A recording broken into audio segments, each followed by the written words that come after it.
Innal hamdalillah nahmaduhu wa nasta'inuhu wa nastaghfiruh wa na'udzu billahi min syururi anfusina wa min sayyiati a'malina may yahdihillahu fala mudhillalah wa may yudlilhu falan tajida lahu waliyyan mursyida. Asyhadu an la ilaha illallah wahdahu la syarikalah wa asyhadu anna Muhammadan abduhu wa rasuluhu la nabiyya wa la rasula ba'dah. Ikhwati fillah, ma'asyiral hadirin wal hadirat, Bapak Ibu yang dimuliakan Allah, kembali kita bersyukur kepada Allah Subhanahu wa taala pada pagi yang penuh berkah ini. Alhamdulillah kita kembali dibangunkannya dari tidur kita. Mudah-mudahan bangunnya kita dari tidur itu bisa membuat kita semakin dekat dengan Allah dengan ibadah-ibadah dan amal saleh yang kita laksanakan. Kita berharap apapun amal saleh yang kita laksanakan mudah-mudahan diterima oleh Allah dan bisa menambah berat timbangan kebaikan kita. Kita berharap mudah-mudahan kita semua adalah orang-orang yang masuk dalam kategori Ashabul Yamin. Ashabul Yamin adalah orang-orang yang timbangan amal solehnya berat, mengalahkan timbangan dosa. Kita juga harus bersalawat dan salam untuk Rasulullah Sallallahu Alaihi Wasallam. Allahumma salli ala Muhammad wa ala ali Muhammad. Mudah-mudahan sosok figur yang diutus oleh Allah Subhanahu wa taala itu senantiasa kita tauladani. Selalu kita mencoba untuk mengukur apapun yang kita laksanakan, kita ukur, kita coba timbang-timbang dengan apa yang diarahkan dan dianjurkan oleh Rasulullah Sallallahu Alaihi Wasallam, baik dalam persoalan ibadah dan juga dalam persoalan muamalah dalam kehidupan keseharian kita. Dengan cara itu mudah-mudahan bisa sebagai bukti bahwa kita adalah orang-orang yang mengikuti beliau, dan mengikuti langkah Rasul itu akan mendapatkan cinta dari Allah Subhanahu wa taala. Orang-orang yang kalau sudah mendapatkan cinta dari Allah, maka hidupnya akan bahagia. Hidupnya akan selalu ada solusi.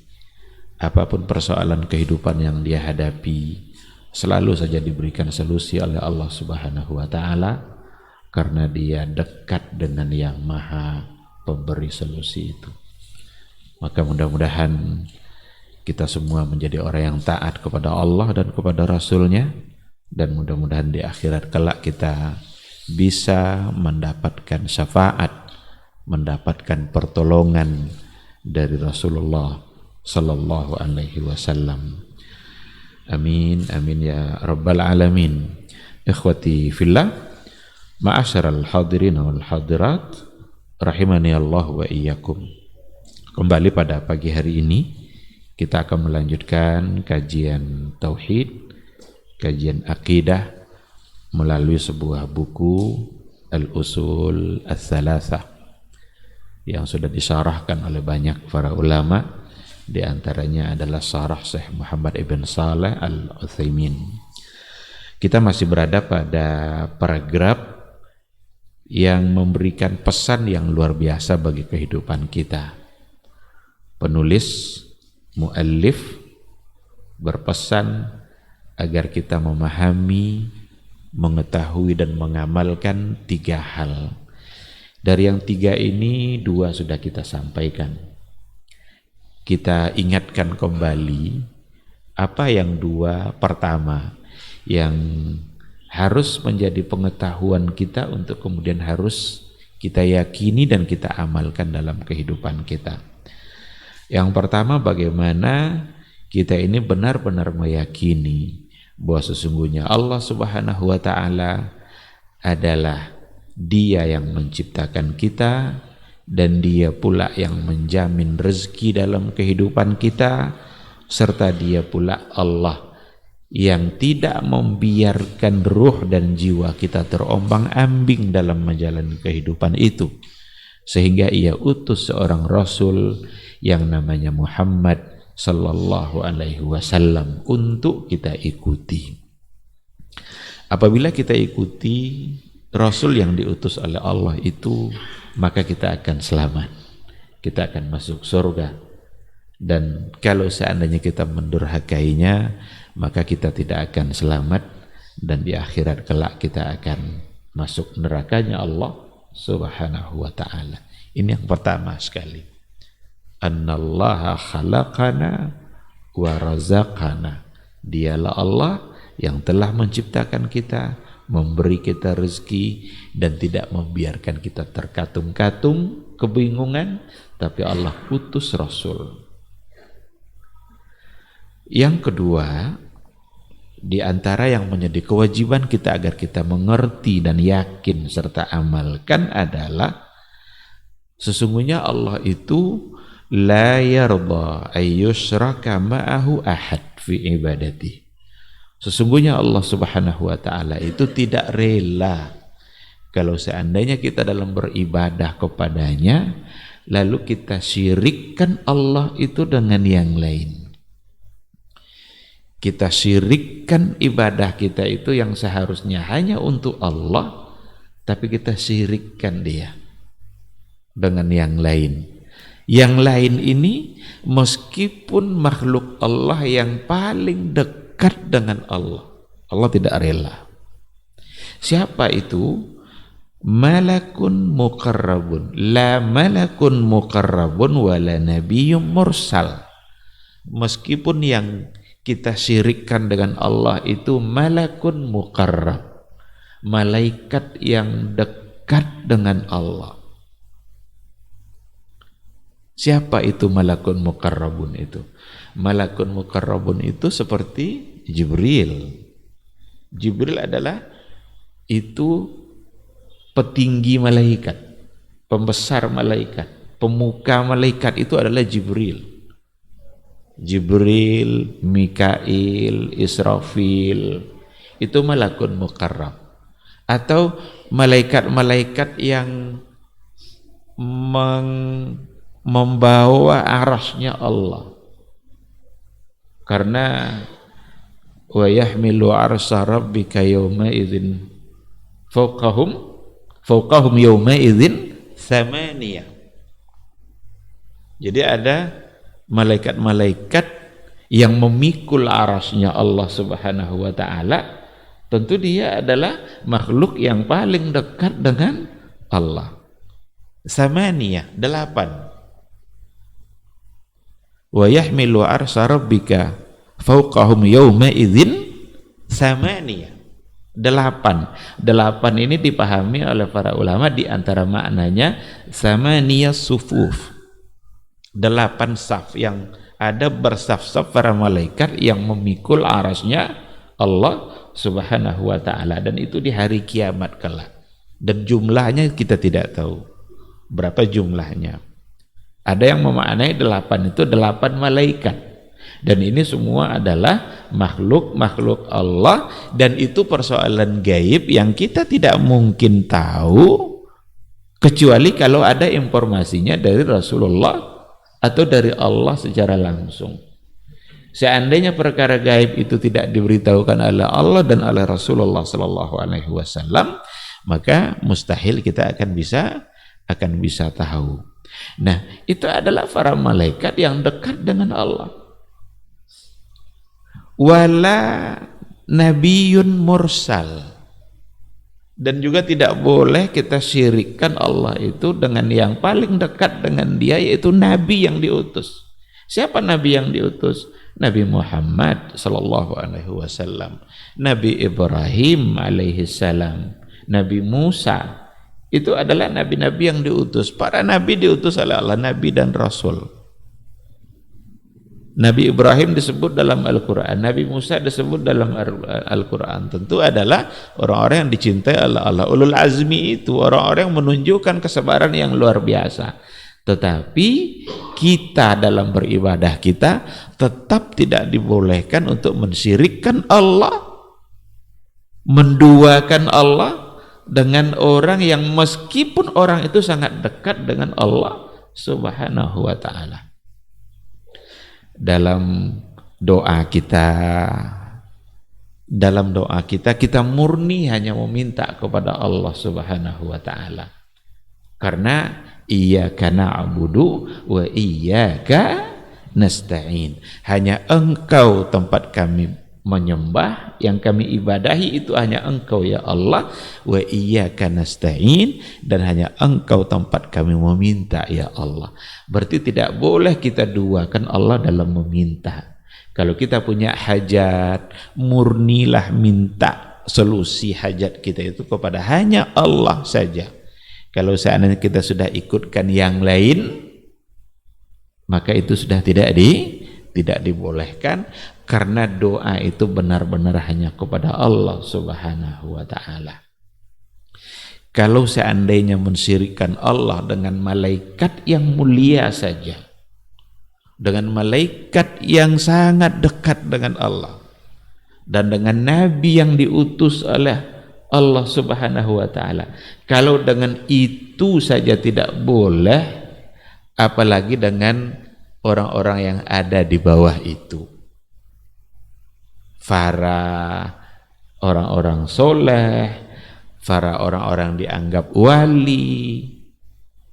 Ketika mereka sudah meninggal lalu dikuburkan, karena dia adalah orang-orang yang soleh, lalu tetap saja didatangi kuburan orang-orang soleh itu bukan sekedar tujuan ziarah, tapi tujuannya adalah untuk menganggap bahwa doa kita ini akan lebih diterima nanti oleh Allah kalau kita bawa-bawa nama orang soleh ini. Ini yang jadi masalah. Jadi seolah-olah kalau tidak kita bawa-bawa nama orang-orang soleh yang sudah meninggalnya, kayaknya doa kita tidak akan diterima, tidak akan didengar oleh Allah Subhanahu wa taala. Berarti ini sudah menjadi bagian dari kesyirikan. Jadi kepada nabi saja tidak boleh, apalagi kepada orang-orang yang dianggap soleh atau para aulia, yang kadang-kadang dipersempit sekarang ini makna aulia itu. Ada orang menganggap bahwa aulia itu orang-orang tertentu saja, orang-orang yang apalagi dikait-kaitkan nanti belum disebut wali Allah kalau belum punya keanehan-keanehan dalam hidupnya, belum bisa terbang, belum bisa jalan di atas air. Seolah-olah nanti dipersempit makna wali Allah itu dengan seperti itu. Padahal kita ini tidak mesti menunggu-nunggu atau mencari-cari siapa yang wali Allah. Tidak, jadilah kita sendiri sebagai wali Allah. Karena siapa yang wali Allah itu? Kan Al-Quran sudah jelaskan, alladzina amanu wa kanu ittaqun. Orang-orang beriman kepada Allah dan mereka bertakwa.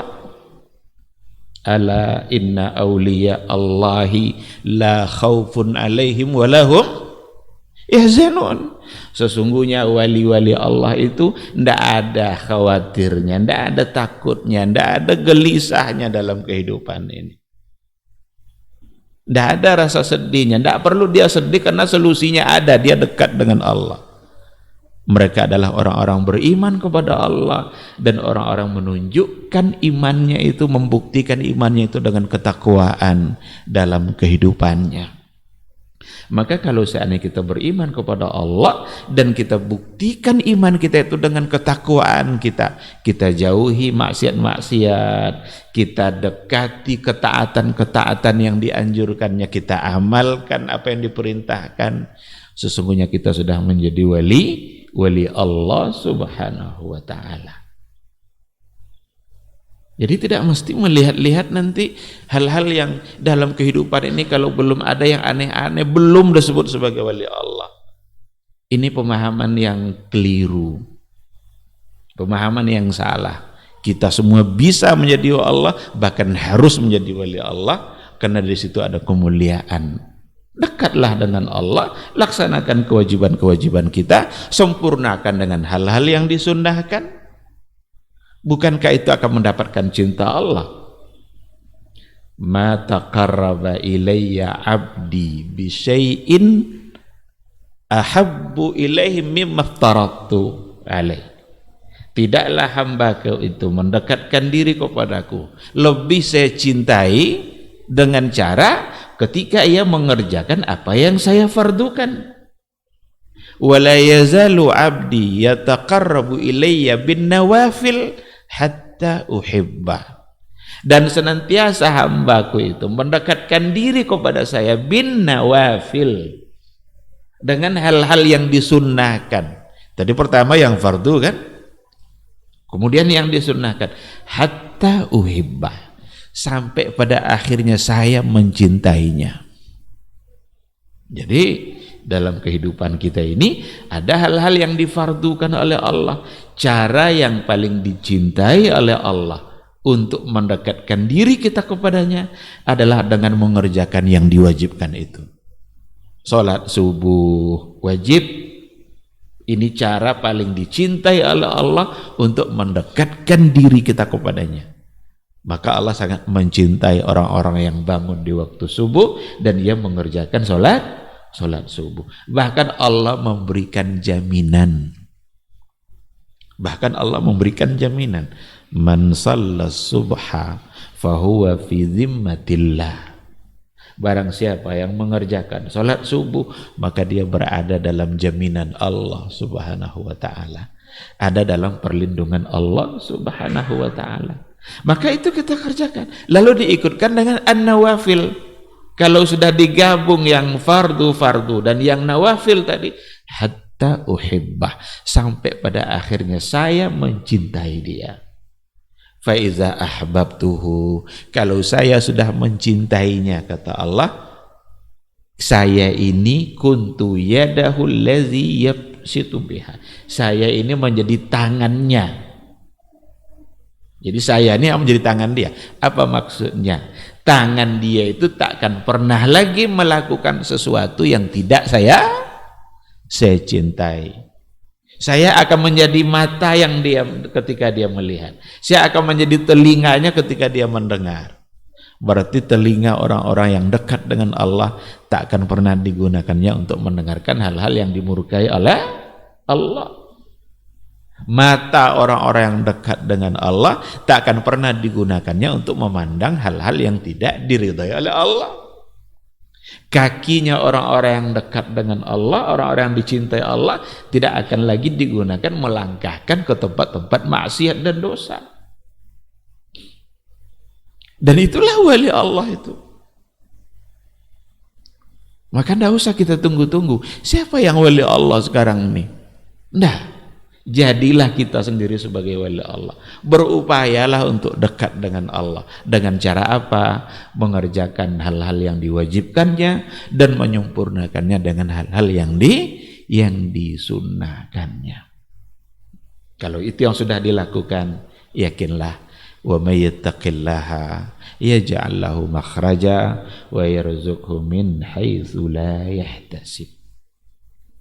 Nah, dengan demikian kembali kepada poin yang kedua tadi, tidak boleh kita mensyirikkan Allah dengan siapapun, bahkan termasuk dengan Nabi sendiri. Jadi kalau datang ke kuburan Rasulullah sallallahu alaihi wasallam untuk berziarah, silakan untuk berziarah, tapi giliran berdoa itu hanya kepada Allah Subhanahu wa taala. Kalau ingin ziarah ke pemakaman silakan untuk berziarah. Rasul menganjurkan untuk melaksanakan ziarah itu. Ziarah itu sunnah Rasul, karena itu bisa mengingatkan kita kepada akhirat, mengingatkan kita pada kematian. Sering-seringlah ziarah kubur itu, agar kita ingat bahwa kita akan sampai nanti ke dalam kubur itu. Tetapi jangan sampai salah. Apa yang kita lakukan saat kita berziarah itu yang perlu diperhatikan. Kalaulah kita sudah kaitkan ibadah-ibadah, karena ada orang yang tawaf di kuburan-kuburan orang yang dianggap wali. Ada kadang dia menangis-nangis di kuburan itu, menyampaikan hajatnya. Kita khawatir ini sudah salah guna. Ini ziarah yang sudah tidak lagi pada tempatnya. Jadi persoalannya bukan pada ziarahnya, tapi persoalannya ada pada apa yang dilakukan pada saat berziarah. Kalau ingin minta didoakan oleh orang-orang yang soleh, atau para orang-orang dianggap wali, mintalah kepada mereka doa pada saat mereka masih hidup. Boleh itu. Orang tua kita ada hajat, mahasiswa ingin besok ujian skripsi umpamanya, diteleponnya orang tuanya agar didoakan, silakan. Itu boleh. Jadi bertawassul dengan orang yang masih hidup. Tapi kalau sudah meninggal, meskipun nabi, itu sudah tidak dibolehkan, karena dikatakan wala nabiyyun mursal. Nabi sudah meninggal, nabi sudah wafat, alamnya sekarang adalah alam barzakh. Alam barzakh. Al-alamul barzakhi itu tidak sama dengan alamud dunya. Alam barzakh itu alam khusus. Tidak sama dengan kehidupan kita di dunia.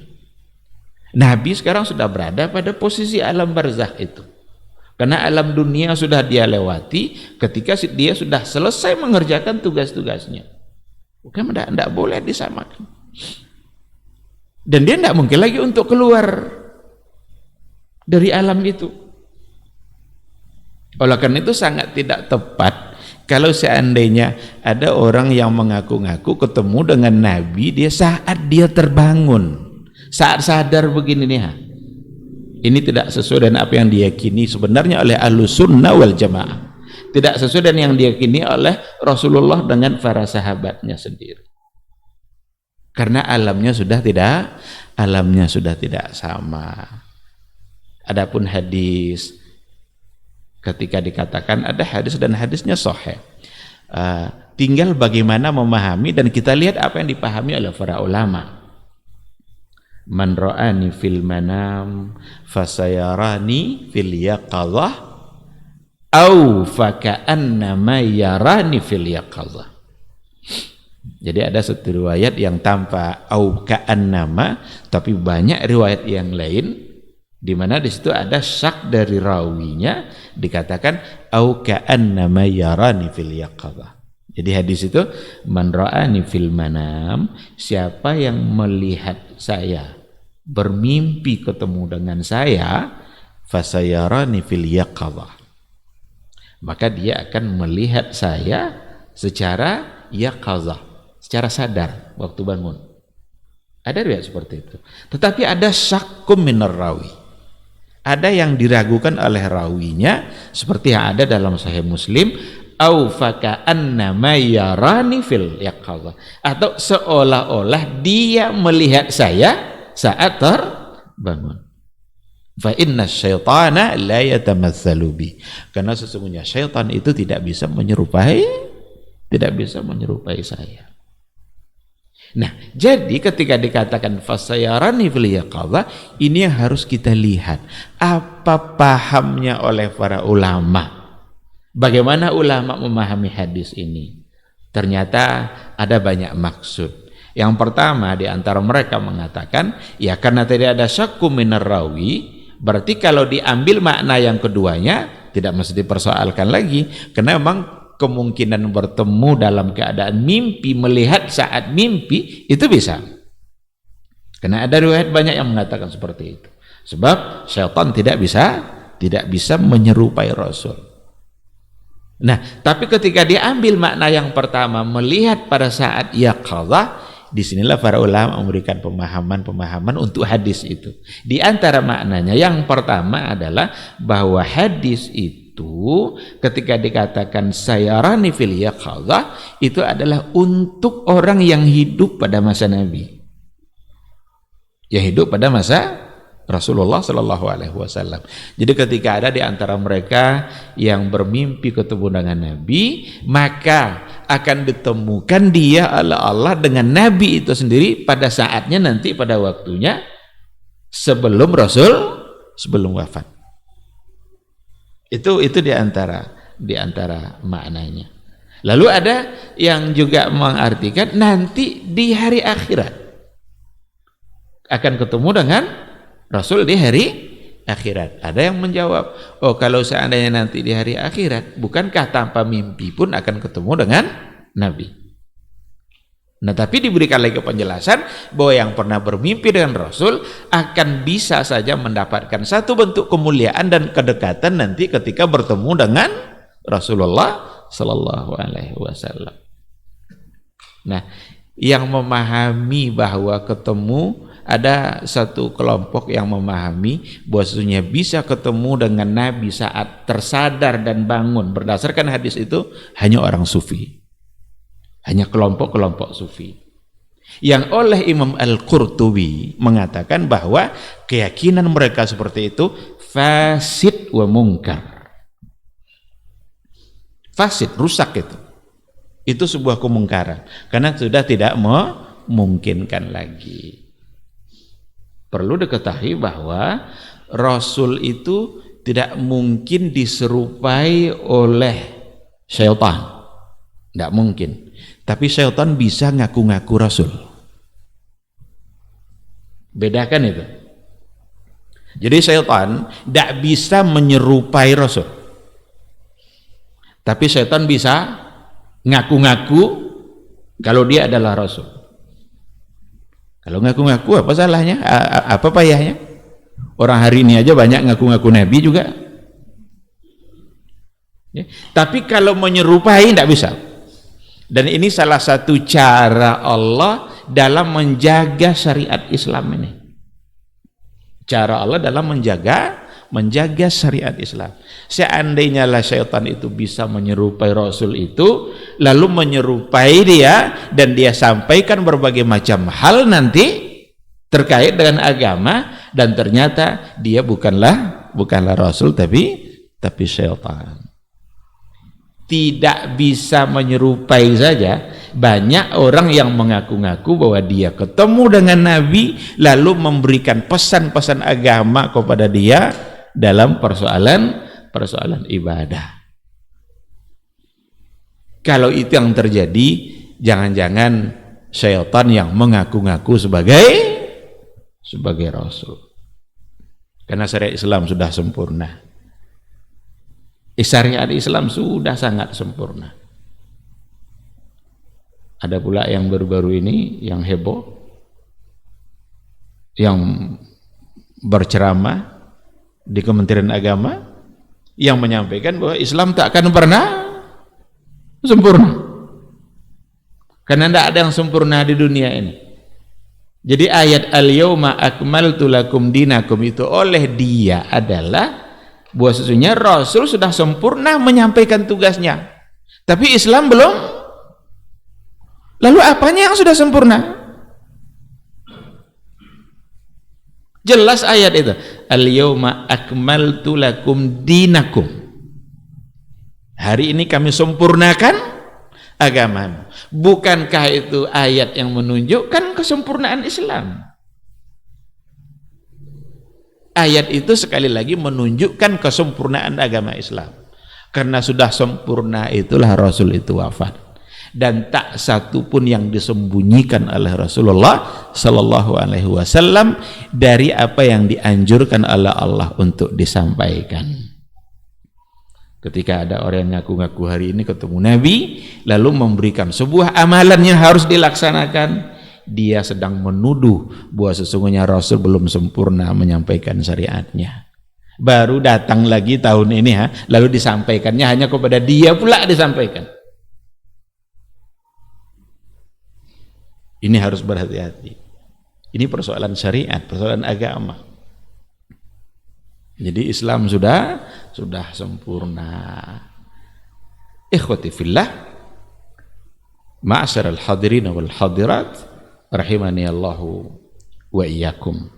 Jadi persoalan kesyirikan ini sesuatu yang wajib untuk kita hindari. Ini persoalan di mana kita membersihkan akidah, di mana kita membersihkan benar-benar kita tauhidkan Allah Subhanahu wa taala.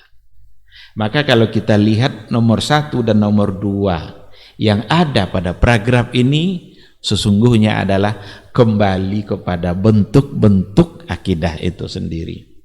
Maka pada poin yang pertama, ketika dikatakan bahwa kita harus mentauhidkan Allah, harus mengesahkan Allah, Dia sebagai Khalik dan hanya Dia yang bisa. Dia pemberi rezeki dan hanya Dia yang bisa. Dia mengutus Rasul dan hanya Dia yang bisa. Maka itu sesungguhnya kembali kepada bagian tauhid yang pertama, itu adalah yang disebut dengan tauhid rububiyah. Tauhid rububiyah, kita esahkan Allah, itu harus kita yakini. Tidak boleh tidak kita yakini esahnya Allah dalam persoalan ini. Dan sedangkan yang kedua, ketika dikatakan bahwa sesungguhnya kita tidak boleh mensyirikkan Allah dalam ibadah kita, itu sesungguhnya kembalinya kepada tauhid uluhiyah, atau yang juga sering disebut dengan tauhidul ibadah. Tauhidul ibadah, bagaimana kita mengesahkan Allah dalam ibadah, dan itu adalah syarat untuk diterimanya ibadah kita itu. Kalau tidak lagi kita tauhidkan Allah dalam ibadah kita, maka Allah tidak akan menerima apapun ibadah yang kita laksanakan. Nah, ikhwati fillah, jangan sampai terjebak seperti apa yang dilakukan dulu oleh orang-orang jahiliyah, oleh orang-orang Quraisy, ketika mereka mengaku-ngaku kami tidak menyembah patung. Kami patung ini bukan Dia yang kami sembah. Yang kami sembah tetap adalah Allah. Cuma patung ini tujuannya oleh kami adalah apa katanya? Ma na'buduhum illa liyuqarribuna ilallahi zulfa. Kami sebenarnya menyembah Allah, tapi patung ini tujuannya hanyalah cara kami agar bisa lebih dekat dengan Allah. Karena patung itu patung orang-orang soleh. Kan dulu awalnya terjadi kan pada masa Nabi Nuh. Awal kesyirikan itu terjadi pada masa Nabi Nuh. Dari masa Nabi Adam 10 abad kalau nggak salah berikutnya sampai pada masa Nabi Nuh tidak ada kesyirikan. Semua dalam tauhid. Ketika pada masa Nabi Nuh lah, ketika ada orang-orang yang soleh, ada Suwa, ada Yagus, ada Nasar, ada Ya'uq. Kan ada dalam surat Nuh itu sesungguhnya adalah orang-orang soleh. Diakui ketaatannya kepada Allah. Ketika mereka meninggal, ada yang mengusulkan agar semangat ibadah kita ini tetap terjaga, kita buatlah patungnya. Jadi kalau patungnya sudah dibuat, asal nampak kita dia muncul semangat ibadah kita. Karena memang orang soleh. Dibuatlah patung itu. Sampai pada akhirnya, pada generasi berikutnya, tidak lagi tujuannya untuk sekedar melihat lalu timbul semangat ibadah, justru dia yang disembah. Dan itulah awal dari kesyirikan persoalan patung itu. Nah, pada masa jahiliyah juga seperti itu, ada Lata, ada Manat, ada Uzza, ada Hubal, itu dalam bentuk patung. Patung orang-orang yang baik juga dulu. Kan sama tuh kan? Ma na'buduhum illa liyuqarribuna ilallahi zulfa. Kami tidaklah menyembah mereka, tapi hanya sekadar mendekatkan diri kami kepada Allah. Jadi tidak pede dia kalau tidak dekat dengan mereka untuk mendekatkan diri kepada Allah. Inilah yang disyirikkan oleh Al-Quran itu. Berarti tidak boleh. Tidak yakin rasanya doanya akan didengar oleh Allah kalau tidak di samping kubur kiai ini, ini syirik. Persoalan kemuliaan mereka itu untuk mereka. Jadi orang-orang soleh, para wali-wali itu, orang-orang mulia itu, kemuliaan mereka untuk mereka, bukan untuk kita. Kita kalau mau pula, buatlah, hadirkanlah pula kemuliaan pada diri kita, kalau mau juga. Jadi bukan berlindung di balik kemuliaan orang soleh. Itu untuk mereka. Mereka sudah meninggal. Kalau mereka mulia, mudah-mudahan masuk surga. Lalu apa hubungannya sama kita? Kemuliaan Nabi itu untuk Nabi. Dia yang mulia. Kita lakukan pula lah amal soleh itu agar kita mulia di sisi Allah. Lalu mintalah kepada Allah. Kalau kita sudah soleh, kalau kita sudah dicintai Allah, belum kita minta, Allah sudah beri. Belum kita minta, tapi kalau Allah mencintai kita, maka Dia akan beri. Itulah yang min haitsu la yahtasib itu. Karena itu kan, wa may yattaqillaha yaj'al lahu makhraja wa yarzuqhu min haitsu la yahtasib. Diberinya rezeki dengan cara tidak diduga-duga. Berarti kan tidak kita minta tuh kan? Tidak diduga-duga datangnya. Bagaimana caranya? Ittaqillah. Ambil kemuliaan itu, tempelkan kemuliaan itu pada diri kita, amal soleh dikerjakan, dekat kita dengan Allah, mulia kita.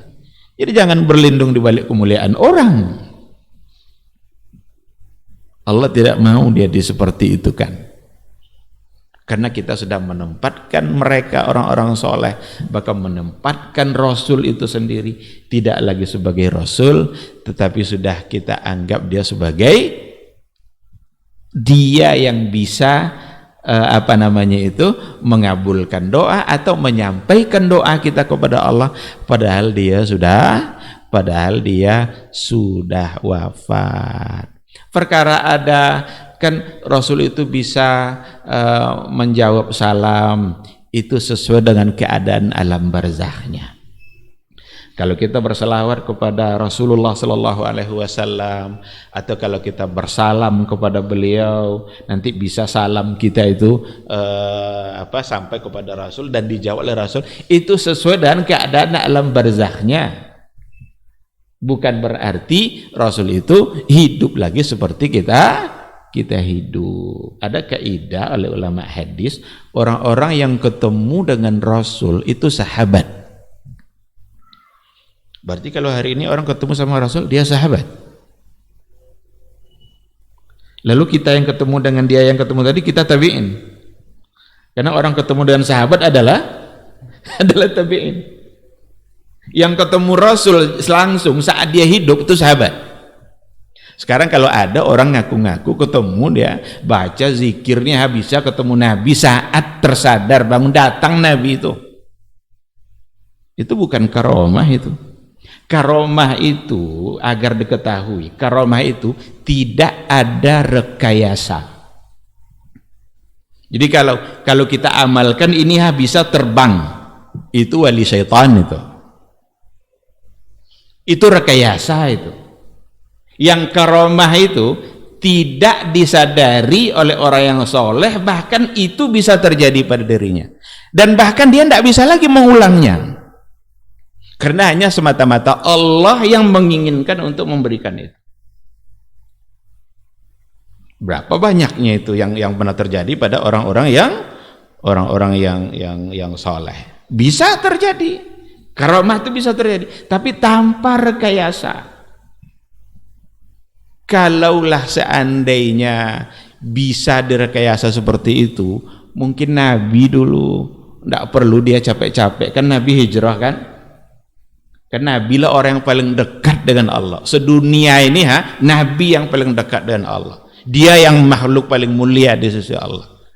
Dulu berhari-hari dia hijrah, harus masuk dulu ke Gua Sur, sembunyi-sembunyi dulu. Kalau memang dengan amal soleh, amal tertentu bisa terbang, kan bisa terbang aja Nabi kan, dari Mekah terbang sampai Madinah selesai. Ini enggak. Hijrah dia ke Taif, luka-luka kakinya, itu menandakan bahwa Nabi itu manusia biasa, tapi dia Nabi, dapat wahyu mulia, dia diberikan kemuliaannya dengan wahyu yang dibawanya, tapi dia manusia biasa. Maka karomah itu kalau untuk Nabi namanya mukjizat, kalau untuk orang soleh namanya karomah. Tetapi al-karamah itu bukan rekayasa. Kalau sudah rekayasa, Ini kalau saya baca zikirnya nggak bisa saya ditusuk pakai pisau.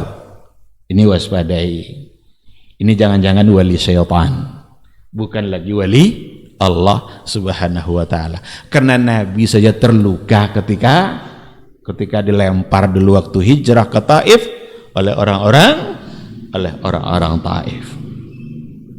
Nah, jadi ikhwati fillah, sekali lagi poin yang kedua ini mengajak kita agar benar-benar bertauhid kepada Allah, agar benar-benar ibadah kita murni hanya untuk Allah, dan tidak boleh kita simpangkan niat kita, tidak boleh kita syirikkan Allah dalam niat kita, dalam ibadah kita. Laksanakanlah murni semata-mata karena Allah.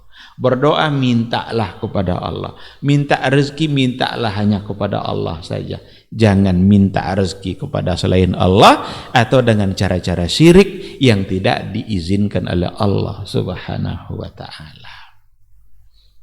Ini poin yang kedua. Yang ketiga ini sebagai kelanjutannya, as-salisatu, yang ketiga adalah anna man ata'a ar-rasula wa wahadallah la yajuzu lahu muwalatu man haddallahu wa rasuluh. Siapa yang sudah mentaati kepada Allah, siapa yang sudah taat kepada Allah Subhanahu wa taala, siapa yang sudah mentaati Rasulullah sallallahu alaihi wasallam dan mentauhidkan Allah Subhanahu wa taala, la yajuzu lahu muwalatu man haddallahu wa rasuluh. Tidak boleh baginya untuk memberikan walaknya kepada orang-orang yang membenci dan mendurhakai Allah dan Rasulnya. Jadi kalau seandainya sudah kita kita mencintai Allah, sudah kita tauhidkan Allah, dan sudah kita taati Rasulullah sallallahu alaihi wasallam, maka tidaklah boleh bagi kita untuk memberikan kesetiaan kita, memberikan cinta kita kepada orang-orang yang mendurhakai Allah Subhanahu wa taala, meskipun orang tersebut adalah karib kerabat yang paling dekat dengan dia, meskipun ayahnya, meskipun saudaranya. Tidak boleh dia memberikan ketaatannya, tidak boleh dia memberikan kecintaannya, karena cinta harus atas nama Allah, taat harus atas nama Allah. Tidak boleh mentaati makhluk manapun asal tujuannya untuk mendurhakai Allah Subhanahu wa taala, meskipun dia ayahnya sendiri. Maka berdasarkan kepada ayat dikatakan, la tajidu qauman yu'minuna billahi wal yaumil akhir yuwadduna man haddallaha wa rasulahu walau kanu aba'ahum au abna'ahum au ikhwanahum au ashiratahum. Jadi orang-orang itu kalau seandainya sudah beriman kepada Allah Subhanahu wa taala, sudah beriman kepada hari akhir, berarti dia sudah menunjukkan keimanannya. Tidak boleh lagi dia memberikan kesetiaannya, cintanya, ketaatannya kepada siapapun, jika orang itu adalah orang-orang mendurhakai Allah Subhanahu wa taala. Walau kanu aba'ahum, meskipun mereka itu adalah bapak mereka, au abna'ahum, atau anak-anak mereka, au ikhwanahum, atau saudara-saudara mereka, au asyiratahum, atau keluarga-keluarga mereka. Ulaika kataba fi qulubihimul iman. Jangan rusak lagi iman kita. Allah sudah berikan kekuatan iman di dalam hati mereka, maka imannya kepada Allah membuat dia tidak boleh lagi mentaati siapapun kecuali hanya taat kepada Allah atau mentaati orang yang memang orang itu taat kepada Allah Subhanahu wa ta'ala. Jadi ketika ada seorang ayah mengajak anaknya untuk melakukan sebuah dosa, dia tidak boleh lagi untuk memberikan ketaatan itu kepada ayahnya. La ta'ata li makhluqin fi ma'siyatil khaliq. Tidak ada bentuk ketaatan apapun kepada makhluk di dalam bermaksiat kepada Allah Subhanahu wa taala. Jadi kalau meskipun itu ayah dia, atau seorang ayah diajak oleh anaknya, ayahnya, anaknya, saudaranya maka tidak boleh. Karena ketaatan hanya untuk Allah Subhanahu wa taala. Dan ini tidak pula tidak pula menghalangi bahwa seorang anak meski menunjukkan bakti dan kedekatannya kepada ayahnya. Jangan disalahpahami. Karena seorang anak tetap harus wa ashiruhunna bil ma'ruf, harus tetap muasyarah bil ma'ruf itu dibuktikan oleh seorang anak. Karena dia adalah anak. Dia mungkin menyampaikan hal-hal baik kepada ayahnya, menasihati ayahnya, untuk hal-hal yang biasa-biasa dalam kehidupan. Tapi ketika sudah berhubungan nanti dengan persoalan agama, persoalan akidah, persoalan ibadah, maka seorang ayah tidak lagi mesti ditaati oleh anak. Begitu juga nanti dengan antara suami dan istri. Istri itu kan wajib dia mentaati suaminya. Bahkan kalaulah boleh sujud itu kepada manusia, kata Rasul, maka akan saya minta istri itu sujud kepada suami. Begitulah tingginya posisi suami. Tapi bagaimana kalau suaminya itu mengajak istrinya untuk berbuat dosa? Apakah harus ditaati? Tidak. Karena sudah hubungannya dosa dan kemaksiatan kepada Allah Subhanahu wa taala. Maka balik kepada hadis tadi, la ta'ata li makhluqin fi ma'siyatil khaliq. Begitu juga dengan suami, betapa cintanya suami kepada istri, betapa sayangnya suami kepada istri. Tapi sebagai seorang suami, ketahui, seandainya permintaan istri itu sudah bertentangan dengan keinginan Allah, jangan ikuti.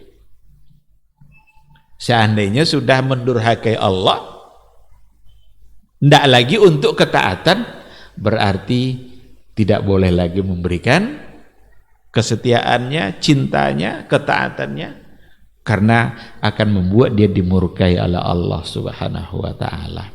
Bagaimana mungkin kita bisa memberikan cinta kepada orang yang dimurkai oleh Allah Subhanahu wa taala? Bagaimana mungkin kita memberikan kesetiaan kita kepada orang yang tidak setia lagi dengan Allah dan dengan Rasulullah sallallahu alaihi wasallam? Jadi ikhwati fillah, ini dalam paragraf ini tiga pesan dari muallif, dari penulis buku yang harus kita pahami secara baik dalam kehidupan kita, bahwa kita harus benar-benar yakin dengan rububiyahnya Allah, Dia yang Khalik, Dia yang Razik, dan kita harus punya tauhid dalam uluhiyah, tauhidul ibadah. Jangan palingkan ibadah kita kepada selain Allah, dan jangan berikan ketaatan kita kepada orang yang mendurhakai Allah, atau jangan pernah mentaati siapapun jika tujuannya adalah untuk bermaksiat kepada Allah Subhanahu wa ta'ala. Saya kira ini pesan yang luar biasa, yang kalau saat ini kita pahami baik-baik, insya Allah kita akan selamat dalam kehidupan kita. Ada banyak ayat sebenarnya yang disampaikan oleh di dalam buku ini, dan semua ayat itu mendukung yang tadi itu, bagaimana kita semata-mata memberikan wala wal bara kita kepada Allah dan kepada Rasulullah sallallahu alaihi wasallam.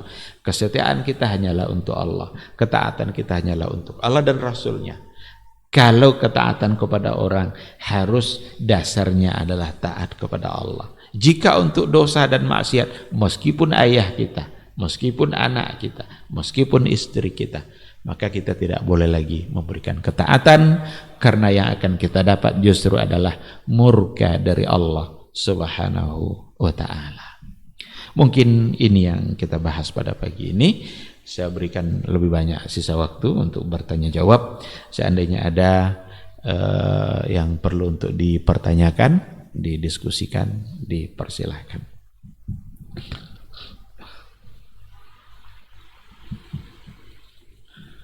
Silakan.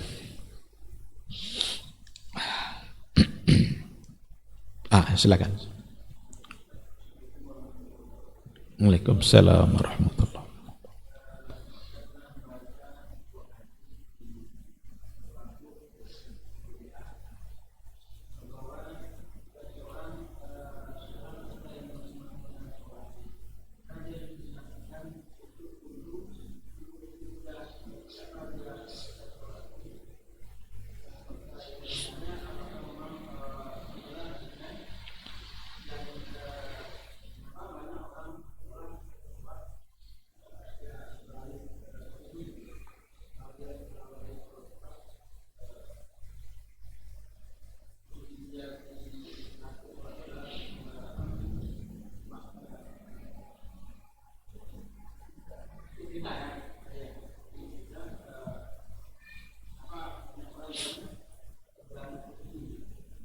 Selesai sholat ya. Iya, dia dipahami baik-baik nanti, itu tidak larangan agar kita tetap pada tempat selama berzikir, bukan. Tetapi dianjurkan untuk sejenak duduk, setidaknya untuk mengucapkan istighfar 3 kali, atau setidaknya ketika imam sudah merubah posisi. Jadi kan dianjurkan pas kita selesai sholat, apa yang pertama kali kita ucapkan? Itu kan istighfar kan, astagfirullah, astagfirullah, astagfirullah 3 kali kan. Dan imam itu diminta untuk apa namanya itu, dianjurkan untuk merubah posisinya dan memandang kepada jemaah. Nah, ketika imam sudah merubah posisinya, maka kita juga sudah dibolehkan. Jadi bukan berarti sampai selesai zikir itu nanti kita ada pada situ, dilarang, bukan. Boleh kita untuk pindah. Tapi sejenak untuk duduk di tempat, sekedar untuk mengucapkan istighfar atau ketika imam sudah merubah posisinya. Itu yang saya tahu.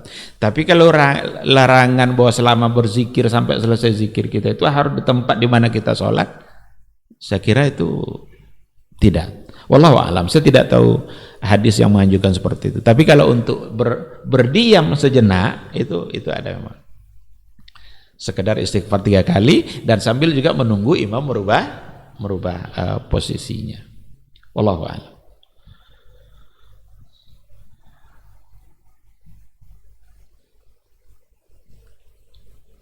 Ada lagi?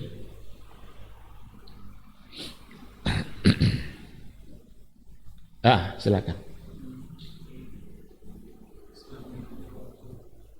Waalaikumsalam warahmatullahi.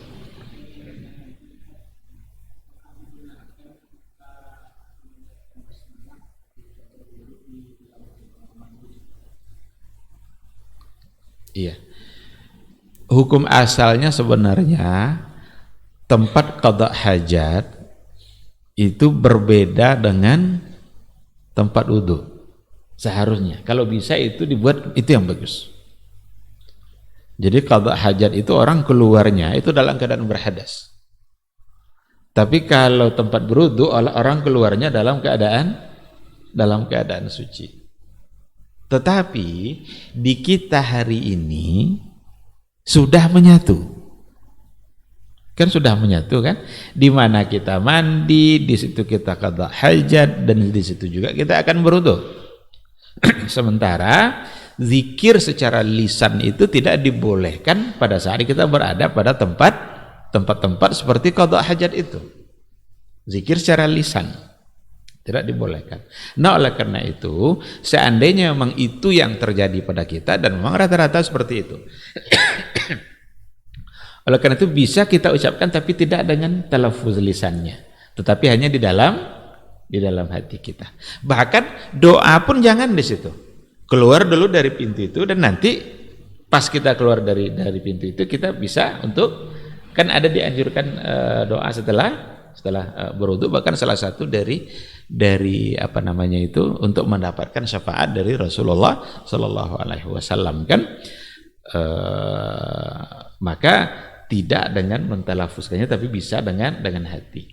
Ada banyak persoalan terkait. Seandainya kita sedang qada hajat, orang azan, bukankah dianjurkan untuk menjawab azan? Sekarang mana caranya? Jangan jawab pas orang azan, la haula wala quwata illa billah. Padahal kita sedang qada. Enggak. Tapi dalam hati silakan. Dalam hati. Atau ada kita sedang qada hajat. Ada orang, ada tamu datang. Assalamualaikum. Kita lagi qada hajat. Enggak mungkin kita jawab, Waalaikumsalam. Ya kan? Jawab dalam hati kita. Dalam hati itu kan bukan, kalau zikir itu kan allazina dzkurunallaha qiyaman wa qu'udan wa 'ala junubihim. Kalau zikir dalam artian mengingat bukan menyebut, maka semua tempat kita diminta untuk mengingat Allah. Tapi kalau zikir dalam artian menyebut itu kan subhanallah, kan kita sebut itu ada tempat-tempat di mana kita tidak bisa untuk menyebut secara lafaz, tapi mengingat dalam artian di hati kita itu harus ada dimanapun kita berada. Wallahu subhanahu wa ta'ala a'lam. Ada lagi? Baik, kalau tidak ada, saya kira mungkin kita cukupkan sampai di sini. Mudah-mudahan kajian kita bermanfaat insya Allah. Kemarin ada usulan, karena Sabtu sekarang sudah tidak diisi lagi ya, karena Ustadz sudah pindah lebih jauh ya.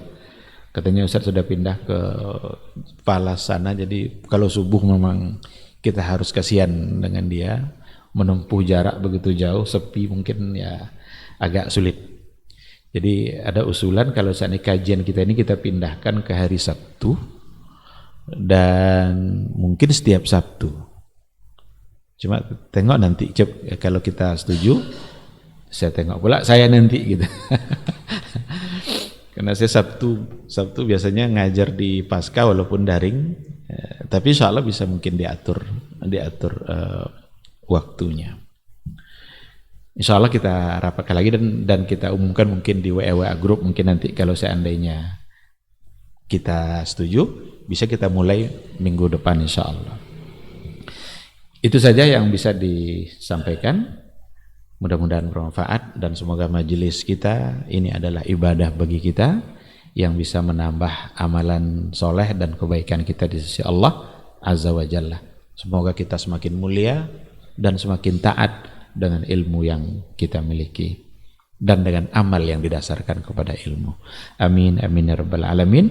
Terima kasih, mohon maaf. Subhanakallahumma bihamdika asyhadu an la ilaha illa anta astaghfiruka wa atubu ilaik. Wassalamualaikum warahmatullahi wabarakatuh. Ketahuilah bahwa ketika kita mengikuti sebuah majelis ilmu, itu sesungguhnya Allah sedang memberikan kepada kita sekian banyak fadilah dan keutamaannya. Karena sungguh sangat mulia orang-orang yang berada di majelis ilmu. Orang-orang yang berada di majelis ilmu adalah orang-orang yang akan dimudahkan baginya jalan menuju surga Allah. Dalam hadis dikatakan oleh Rasulullah sallallahu alaihi wasallam, "Man salaka tariqan yaltamisu fihi ilman, sahalallahu lahu tariqan ilal jannah." Barang siapa yang menempuh satu jalan di mana tujuannya adalah untuk mendapatkan ilmu, maka Allah akan mudahkan baginya jalan menuju surga. Surga itu perlu iman, dan mendapatkan surga itu perlu ilmu. Maka di majelis ilmu lah kita bisa menumbuhkan iman kita, dan di majelis ilmu lah kita bisa mendapatkan ilmu pengetahuan. Maka sering-seringlah menghadiri majelis yang bisa menambah iman kita dan juga bisa menambah ilmu, agar surga Allah itu benar-benar semakin dekat dengan kita bersama.